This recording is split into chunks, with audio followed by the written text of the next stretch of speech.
Yule balls.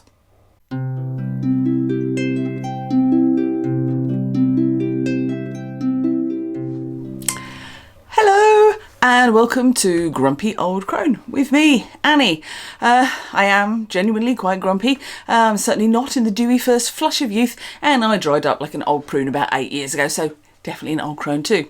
If weekly doses of whinging old fart like me are something that you can tolerate regularly, then I direct you to the subscribe button, maybe the little notify bell as well, so that you know when I've dropped another half hour down to earth witch and pagan based nonsense. If you hit notify, YouTube might also deign to tell you that I've done a music-based thing too. They tend to hide those otherwise. Right, first of all, I have to apologise. I don't have eyeliner, so I kind of look like I've only just woken up. I have been awake for a little while, but still, because this is the season of Christmas.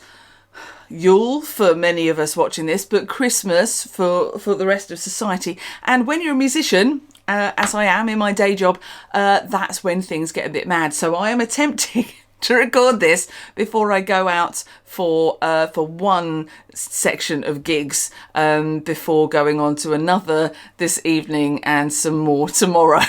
So I'm trying to get this in while I can. So anyway, enough of that. I just apologise for how I look. Normally I try to look slightly better than this, but yeah, well, hey ho, such is life. Shall we just get on? First of all, existing whilst witchy. Now, I want to talk about names. Now, my name, as you know, as I've just said, is Annie. Now, strictly speaking, it's not actually my given name, but I've spent the last 38 years going by this name, and frankly, even people at my 2 weddings were slightly surprised when they found out that legally my name was Anne, but Anne is a bit monosyllabic, and when I was much, much younger, I was in a band with someone else also called Anne, which led to some confusion when trying to give directions. Anne, you're flat! Whereupon we both sang a semitone up, and then, Anne, you're sharp! So it just all got a bit fraught, frankly. It was simpler just to bung an extra syllable onto mine, and it kind of stuck. And because I changed my name when I got married the first time, I've had another surname too. When that marriage went, I did a whole lot of reclaiming myself, and part of that was taking my old surname back. Now, when I married Mr. Grumpy Old Crone, I didn't want the bother of changing my name again. I was done with all of that bollocks. I was me, and this was my name, and to hell with it. So I remained who I'd been before the marriage. Thankfully, my lovely husband, not the kind of weird butthurt bloke who demanded that I subsume my own identity into his against my own wishes, so that's all fine. Also, bonus, didn't have to change my passport or bank details because that stuff, pain in the butt. But before people start typing out their angry comments, it's fine if you want to take your spouse's name. I did when I got married the first time around. No judgment. Use whatever you want. Now, you know there's a big but coming up, don't you? This isn't the kind of name that I'm talking about. There's a very specific kind of person who changes the name for, well, reasons. Witchy reasons, dark reasons more esoteric than a hot topic string vest with a bat stapled to it. And I'm not talking about people who change their identity for whatever reasons, gender, trauma, marriage, witness protection, whatever. You know what I mean? Good reasons. I'm talking about people who decide that they just want to be more occult, and being called Hildegard Chumlead Struthers doesn't really cut it, or Betty Arbuckle or Brian Entwistle, and so they start looking through the little goth book of baby names and come up with something suitably witchy. Nymphina Batwing, Davos Nightspleen, Excretia Bogwinkle. Well, maybe not those names, but you know the sort of thing. They'll insist everyone at Pagan Camp calls them Sirius, but you just know that when they go back to work on Monday morning, their name badge will say Kevin. Now, why do I have a problem with this? Now, I have changed my name in my time, as I've just admitted, so why should this be a problem? Well, I think it's the performative nature of it. It's the struggling to name yourself as a witch instead of just putting in the work and coming into your power fully as yourself. Now, I'm not an idiot, and I know that witch names are things. Doreen Valiente was Ameth, Gerald Gardner was Shire. That's fair enough. If your tradition requires you to have a working name, then you have a working name, but that's very different from claiming that your name is Merlin if you are in fact called Jim, and then demanding that everyone who sees you at a pagan event calls you Merlin, when actually everyone knows that your name is Jim. And if Sandra from accounts sees you in the queue for a pizza and shouts, "Yo, Jim," and you try to ignore her because you don't want anyone to know that you don't go by Merlin all the time, then you are making some odd choices with names, I feel. Either commit to Merlin or commit to Jim, because names are powerful things, aren't they? They shouldn't be performative bits of theatre that you put on and take off like a hat. When we give someone our name, we give them power over us. Take another name if you need one. Nobody should argue with you about that, but commit to it. And if it feels too silly to tell somebody in the office, is it the right name? If you split your name because you don't feel you can commit to it, do you split your power? Folklore tells us that power is tied up with names. Rumpelstiltskin can only be banished if the spinner commands him with his true name. When we summon a spirit, we use their name to pull them into this reality. I've lost count of how many bloody exorcism films I've watched with some priest waving a crucifix shouting, "Tell me your name, demon!" Which is amusing because generally after the demon has given them their name, the priest never uses it again, which seems a bit remiss really. Why bother? I don't know. But it all kind of raises another question, which is, if names have that much power and you feel that Merlin is your true and powerful name, should you be letting other people know that? How does one define their true name when we're all able to change them so easily? Can your true name change? And honestly, I actually don't think I've got a good answer for that. I will put in a little aside to say that I don't know how things work in other countries, but in the UK, you do not have to register, pay, or do anything complicated to change your name. Your name is legally what everyone calls you, which I suppose can raise issues if half of the people in your life know you by one name and the other half by another, I suppose. But there are companies out there, unsurprisingly, that attempt to scam people by offering to change their name for them. All that is required to change your name under UK law is a formal letter stating your intent to change your name, whatever your name was, whatever your name will be, and then signed and dated by 2 witnesses. That's it. You can print the letter off of the internet for free, and voila, your name is changed. Just tell people to call you by that name now. It's honestly that simple. After a little bit of consideration, I think I am of the opinion that my true name is probably the one that I have now, the one that everyone calls me by. I can be summoned by that name, mostly by shouting, "Annie, put the kettle on, do you want a cup of tea?" And if I have a headstone when I pop off, then that's the name I'd like written on it. Does it give other people power over me? Maybe, but maybe that's how society works these days. We all have power over each other and accountability. Now, I'm not sure if I have a definitive answer on all of this, but I'd love to hear your opinions about the definition of a true name and whether having various names for various social places is fine or is a bit performative. Also, is Beetlejuice Perseus Nightwing a silly name? If so, why? I reckon we should all think a bit more carefully about names, and I don't just mean those unthinking parents who call their children things like Chlamydia or Teresa Green. My ex-husband went to school with somebody called Teresa Green. Someone once told me that you should never name a child something that cannot be called out in a moment of overwhelming passion at a later date in their life. Now, that's sound advice, I reckon. So this isn't one of those situations where I'm going to claim I'm right necessarily. I don't like performative names to make people feel more witchy, but I shouldn't judge other people. So, I don't know.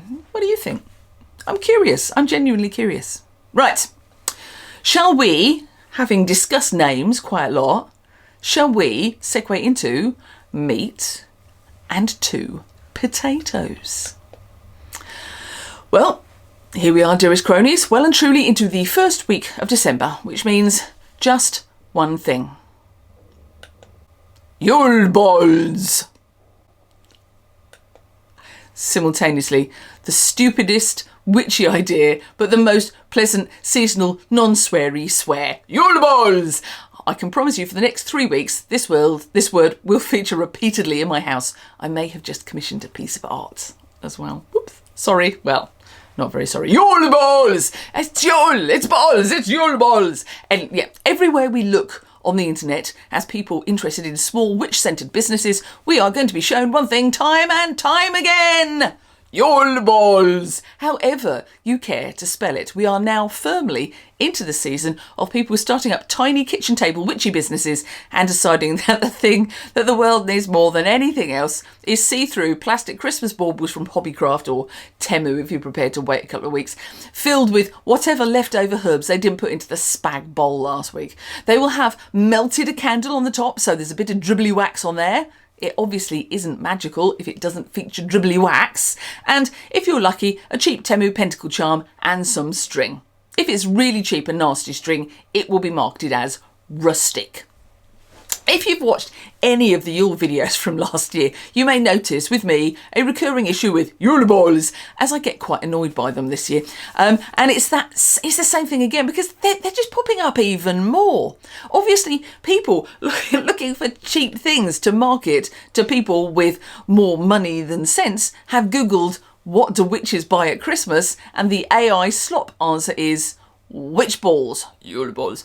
And yes, I googled it, and yes, the answer definitely included witch balls and was definitely sodding AI. Now, my beef with witch balls, as people who've been here before will attest, Yule balls, is not so much with the items themselves as with the fact that their existence as a decorative item shows a real lack of fundamental knowledge about what a witch ball really is or was. The quick TLDR, too long didn't read, answer is witch balls are a historical form of protection against witches, consisting of a sphere of blown glass filled with shiny strings or strands of spun glass or tinsel-like items which would be tangled up and entice a curious witch's spirit to enter the glass, whereupon they would be trapped and could not harm the home that they had attempted to enter when they saw the ball. That is not AI generated. That's Annie generated. Honestly, I wrote that. That's why it's so wordy. Sorry. You can tell it's not AI generated. I've got the right number of fingers. And my background makes sense. Definitely not AI. But if you buy a witch ball or a Yule ball from a small business, say on Facebook or Etsy, what are you likely to get? Well, I refer you back to the beginning of this section. You are going to get a glass or a plastic sphere with bits of moss, herbs, probably a cinnamon stick, and maybe a small crystal. It will be bound with string and it will have some dribbly wax on it. Ta-da! For only $10.99 plus postage, you too can feel like you are a little bit witchy. You can hang it in your window or on your Christmas tree when someone says, why is that Hobbycraft bauble filled with the contents of your spice jars and some random shit? You can say, please address me as Ravenwing Backcastle Dark Priestess of Terror, and it's my witch ball. People bought this bollocks last year and they're buying it again this year, and I have absolutely no doubt that unless Ragnarok happens in 2026, they will be buying Yule balls again next year, and they will be buying it with no more understanding of magic or the occult than it requires to stuff some cooking ingredients into a plastic ball and sell it online.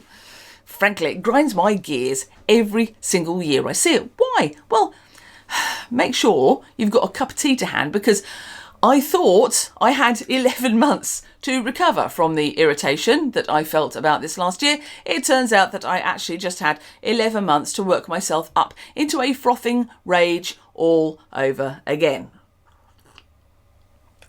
So, why, Annie? Why are you so hangry? Actually, I've not had breakfast. Maybe I am hangry.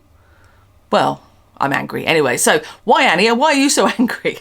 I hear you asking me over the internet. Well, actually, who am I kidding? There's a partner looking over your shoulder right now saying, who is that strange woman? And why is she so worked up? Is her blood pressure okay, do you think? Should we call somebody? To which the answer is, I'm fine, said in the way that makes every husband in the entire history of dimorphic human relations tremble. So yes, I'm fine. But the longer answer here is a bit more involved.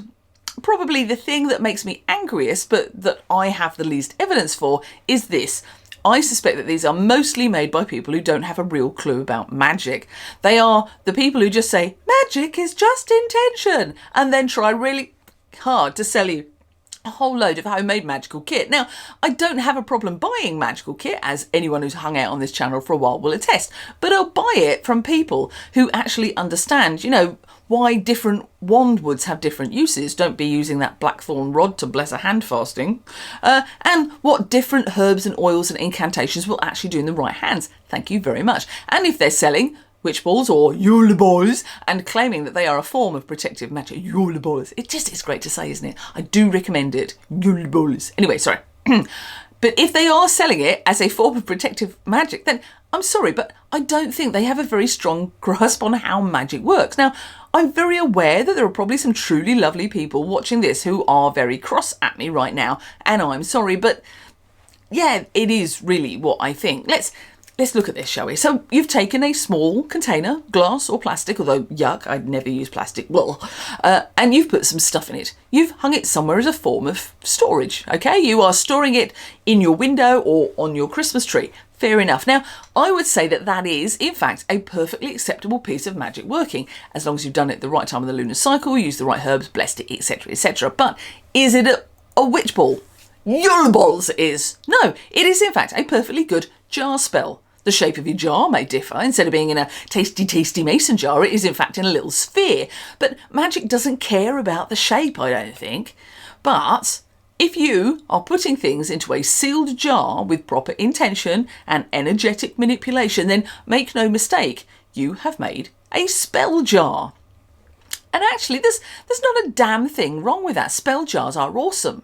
They are a great tool in a practicing witch's tool bag. But you know how I always encourage people to ask why they are doing something in a magical practice, and to encourage understanding the belief, folklore, energy and meaning behind a thing. Well, that's what I'm going to ask you to do right now. So why a jar? What is the point of a jar spell instead of, say, I don't know, a mug spell or a plate spell? Why is a jar spell different to a candle spell? If it's all just intention, surely there isn't a difference. Wrong. We have different types of spells for different reasons. They do different things. So if someone has ever said to you, it doesn't matter what you do, it's all just about intention, then, well, I think they're wrong, because if that was a thing, why the hell would magical practice ever have developed into the complex, beautiful, powerful thing that it is today, with different strands of practice, different spirits, different materials, different tools and different herbs? So I'll encourage you to have a think again. Why is a jar spell different to a candle spell? I'll have a drink of my tea while you are thinking about it. I'm dreaming of white Christmas, just like the ones I used to know. How you doing? My tea's very nice. Treetops glisten and children listen to hear silly bells in the snow. Off we go! Got anything? I'll give you a hint. What is a jar for? What is the essential purpose of a jar? Look in your food storage cupboard. What are all the jars in there actively doing? Now, I hope you're all shouting at the screen right now. I do like to think of all of your household members wandering in and wondering what is going on. Keep them guessing. An air of mystery is always a wonderful thing. Right. Anyway, do you have an answer? I do, and this is what I think the answer is. All those jars are doing an excellent job of keeping the things in them completely and totally contained. They are not letting things escape unless you open the lid and purposely take them out. If you are, like me, a canner, then you'll know that properly prepared and treated jars can keep things safe and isolated from anything that will contaminate or spoil the contents for years on end. And that is what a jar spell is. It's a spell to contain and preserve and constrict. You tempt the spirit into the jar with its own hair or nails or picture, and then you soil it with urine, prick it with blackthorn spikes, burn it with chilies, whatever. Or you tempt it in and distract it with sparkles and spangles so that it happily entertains itself instead of wreaking havoc in your house and in your life. And when the spirit inevitably escapes, it will either have suffered too much to want to risk getting hurt by attacking you again, or so distracted that it can't be bothered. A jar spell is about binding and containing and controlling. But if you want to do some herbal magic, you have to ask yourself how that is going to work. Are you going to burn the herbs to petition a spirit for something? Are you calling on the plants themselves as herbal allies? By putting herbs into a jar and sealing it shut with a lid and some wax and putting a seal, such as a pentagram, on it, then you're preventing anything from leaving that jar. And if what you've put in there is a healing, protective, or otherwise benign and helpful intention, you are also preventing that from getting out. So what's the point of putting it in there in the first place? If I can a load of carrots, it's with the intention of eventually opening the jar and letting them out onto my plate. They are not doing anything calorifically useful whilst they're in the jar. They're just sat there completely inert and waiting for their moment to shine on my dinner plate. Same with herbs in a jar. I mean, it's common sense, isn't it? So why, in the name of the first good green apple, would you assemble all the items required for a spell and then render them completely inert and unable to work on your life? Unless you're hoping for a spell area on the inside of your Yule bol and no further, I don't know why you would plan a spell that way. So why do people do this?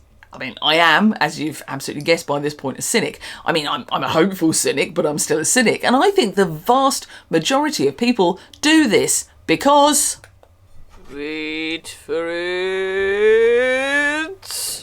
That was a dramatic pause. T. They think they can sell them. I wish I didn't think that, but I kind of do. I suspect they just look at these stupid Yule bols online and say, oh boy, I can make those and sell them and make a bit of money on the side. How hard could it be? And annoyingly, people do actually buy them. Very often, they will buy them with the understanding that they're purchasing a bit of magic, a little spell. And in this case, they really aren't. They are buying some dried herbs in a plastic ball, and it's as magical as that sounds. The simple fact of the matter is that if you are buying something online with the expectation that the people selling it to you are genuine magical practitioners who have made a thing with spiritual rigour and ritual, then you have absolutely no guarantee. They may be genuine, they very often aren't. There is literally only one way to guarantee something has magical work carried out over it, and that is to do it yourself.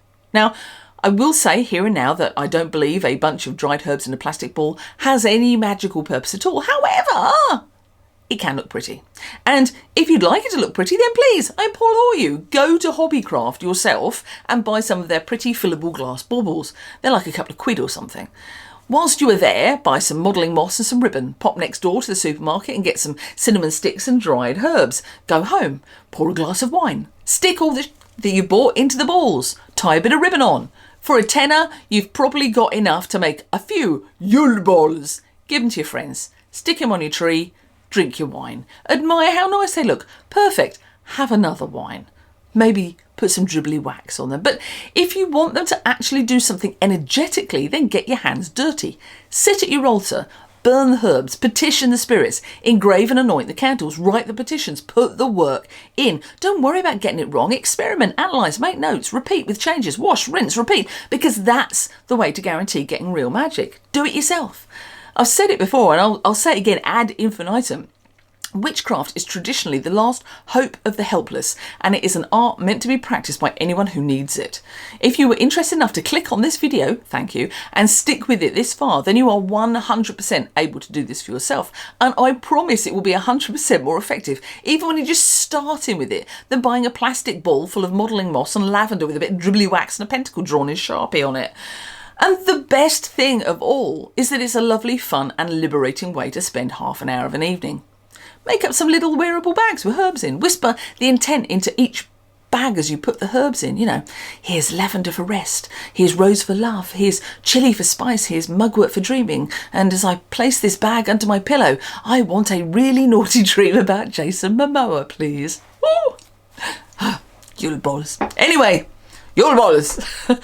Finally, we should take a moment after a whole lot of whinging and complaining and questioning here today to finally embrace the positive bits. Here comes the positive bits. I mentioned a couple of weeks ago that I was working on some short runs of homemade Grumpy Old Crone merch. Now, I'm not planning on doing some huge drop of thousands of t-shirts that I'm going to get printed in China. That is not my style. Instead, I'm sourcing art from local artists and getting small runs of sweatshirts, t-shirts and mugs made close to home. Much of it actually made by my immediate family.